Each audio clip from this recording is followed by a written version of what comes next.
everybody, welcome back to the Theoretical Guitarists. Last time we posted a rhythm guitar cover of Dream Theater's Constant Motion. Today we're going to dive in and do some analysis on the song, some of the music theory, the song structure, and songwriting and guitar techniques to see if there's anything that we can pull out of the music and incorporate into our own songwriting.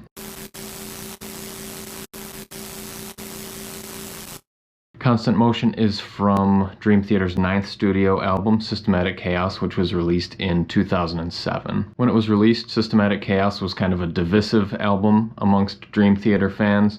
Most people either found that they absolutely loved it or they absolutely hated it. For me personally, Systematic Chaos is one of those quintessential progressive metal albums, and I personally have drawn a lot of inspiration from it throughout the years. First, a little bit of background on the song. The now ex-Dream Theater drummer Mike Portnoy has explained in interviews that Constant Motion is about the daily struggles associated with different types of mental disorders. And I guess the first songwriting technique that we should talk about is pairing the lyrics of a song with music that appropriately and accurately represents the subject matter. You can write great music and great lyrics, but if the two aren't paired together properly to deliver your message, there's going to be a disconnect in the idea you're trying to convey to your listener. A basic example of this would be if you're writing a sad song, but you pair it with music written in a major key with an upbeat tempo. It's just not going to hit home and have the same emotional impact as if you had matched the music to the lyrical content. So with that said, let's take a closer look at the music itself. Constant Motion has a fast, driving rhythm throughout, with very few pauses or breaks within its long, notey riffs. As far as guitar techniques go, Constant Motion makes ample use of alternate picking, palm muting, an intermittent gallop-style rhythm, sliding chords, hammer-ons, pull-offs, just a whole array of tools that we can add to our guitar toolkit. Like much of Dream Theater's work, Constant Motion contains complex and changing time signatures, tempos, and even tonal centers. This song is primarily riff-based, and it never really stays in the same place for too long, giving the listener an unsettled, uneasy, and anxious feeling. Instead of constantly introducing one new musical idea after another, Dream Theater chose to base the song on just a small handful of riffs, and as the song progresses, introduce variations of those musical ideas to create an interesting yet cohesive piece of music. The end result is a very complex and intricate sounding song, which is actually very simple when we break it down. Moving on to a little bit about the tonality of the song. The intro riff itself is in the key of D minor. However, it seems to revolve around the note A, so that would actually make this riff based on the A Phrygian scale. If you know anything about your key signatures, D minor, F major, and A Phrygian all have the same key signature of 1 flat, which is B flat. The difference between them basically is what note acts as the tonal center, what note sounds like it's home. If you're using the notes of the D minor scale or F major scale, but the note A feels like home, that's your tonal center, and you're actually playing in the Phrygian mode. The Phrygian mode is very common in metal music because it kind of has a darker sounding character to it. The A Phrygian mode looks and sounds like this.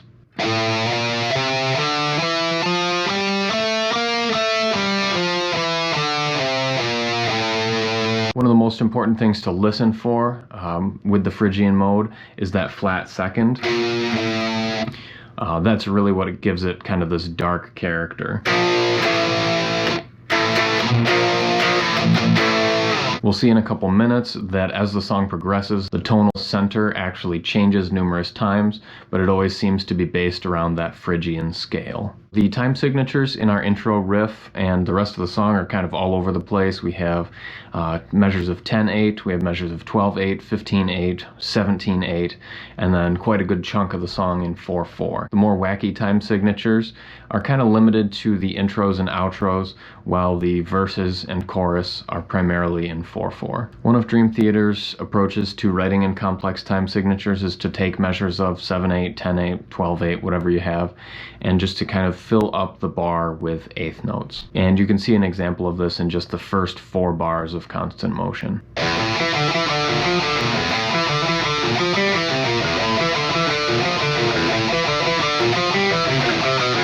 Odd time signatures like these often contain unusual groupings of accented notes. When you're learning to play complicated riffs like these, it's important to slow it down first of all, and then count while you're playing to make sure that you're accenting the right beats. In the case of the intro riff, we go from 10-8 to 12-8, back to 10-8, and then to 15-8. And then the easiest way to count this is to break down each measure into smaller portions. To me, the first measure of 10-8 actually sounds like a grouping of 7, followed by a grouping of 3. And in this case, the accents would fall on the first beat and the 8th beat. 1, 2, 3, 4, 5, 6, 7, 1, 2, 3. 1, 2, 3, 4, 5, 6, 7, 1, 2, 3. So another way to hear this might be a grouping of 4, followed by a grouping of 3, followed by another grouping of 3. 1, 2, 3, 4, 1, 2, 3, 1, 2, 3. Moving right along, the measure of 12-8 may sound like a grouping of 7, followed by a grouping of 5, which would look like this. 1, 2, 3, 4, 5, 6, 7, 1, 2, 3, 4, 5.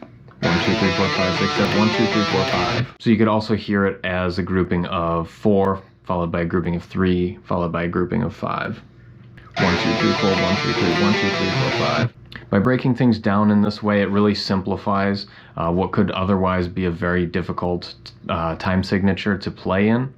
Once you are able to count that rhythm and internalize that rhythm, the feel of the riff and even the odd time signature will just become second nature to you. So find which accent pattern makes the most sense to you and give it a try. And if you're looking to apply this sort of thing into your own writing, a fun experiment you can do is create your own groupings of accents, the 4 plus 3, whatever you have, and then kind of work backwards to come up with your time signatures and then the actual riff to fill in those accents. So as we've already seen, the intro riff is alternating between measures of 10-8, 12-8, 10-8, and 15-8. Another common thing that Dream Theater does when writing in these odd time signatures and creating these long, odd riffs is to tack on sometimes 3, sometimes 5 extra eighth notes as a little bit of a turnaround to signal to the listener either there's a repeat coming or maybe there's some new material coming. So what this ends up doing is extending the last measure in the section by a few eighth notes. So we see an example of this in the measure of 15-8 and then again a few measures later. So at the end of the intro riff in A Phrygian,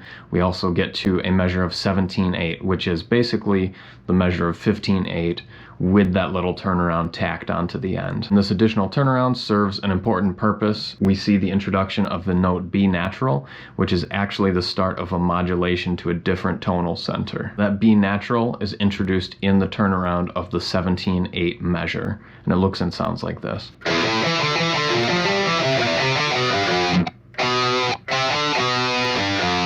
That B natural there on the second fret of the A string is actually starting that modulation, and we are actually going to E Phrygian. After the introduction of that B natural, we hear the first variation of that intro riff in E Phrygian instead of A Phrygian. This type of modulation works easily because both of those keys are closely related, meaning they only have one note different between them, which is that B flat versus the B natural. The first variation of the intro riff looks like this.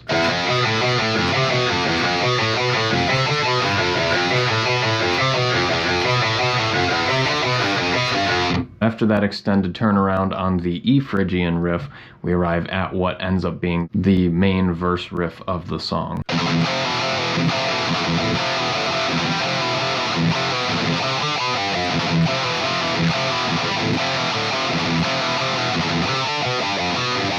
The way it's introduced, John Petrucci plays once through that entire riff, basically on his own, and then the other parts kind of join in with him. After playing through the riff the second time with the full band, they introduce a rhythmic variation just to add some variety to this riff, keep it from getting stale. And basically the variation comes by way of the drums, changing the pulse of the riff to a much more frantic and urgent one for the actual verse itself. About halfway through the verse, the riff again shifts its tonal center, this time to B Phrygian, for another contrasting musical idea.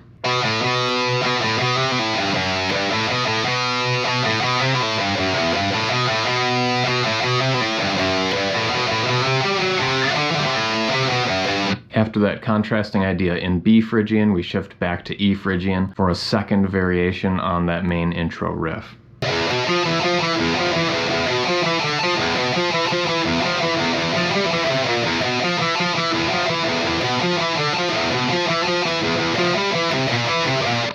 pre-chorus and chorus follow, and those are actually in the key of B minor, but they don't really sit for very long on any one chord. They just keep on basically sliding up the fretboard. We know that this section is in B minor because of the presence of the F sharp, the C sharp, and then also an A sharp, which is considered the leading tone in B minor.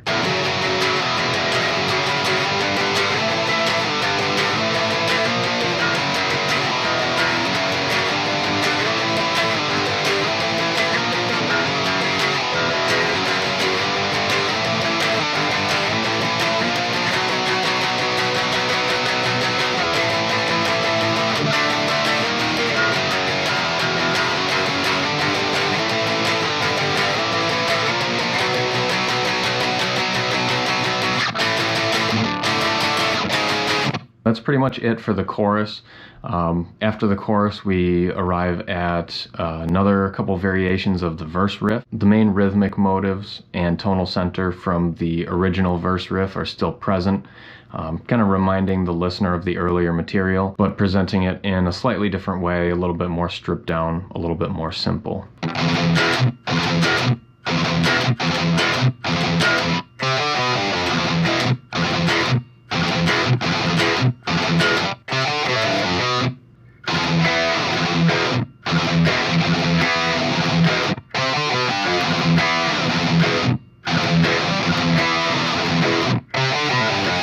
You'll even notice that the fills themselves at the end of each of those sections is a variation. After that second time through the verse riff and another repeat of the chorus, we arrive at the first real pause in the otherwise constant motion of the guitar part here. At this point, the song enters an instrumental solo break for both the guitar and the keyboards. John Petrucci's guitar solo section is set up by a variation of our intro riff, this time in F sharp Phrygian, and then he proceeds to solo over an F sharp Phrygian groove. So altogether this makes 4 variations of our intro riff. I'm just going to play those back to back so you can kind of see how they sound and hear the motivic connections between them.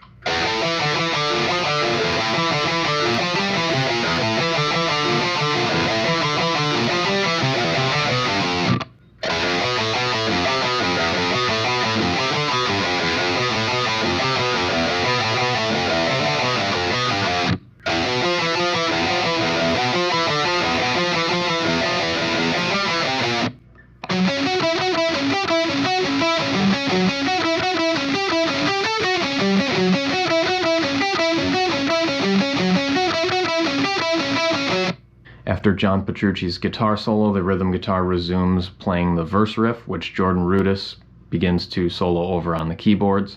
After the keyboard solo, there's a double repeat of the chorus, and then we return to that intro riff, kind of as an outro this time, to close out the song.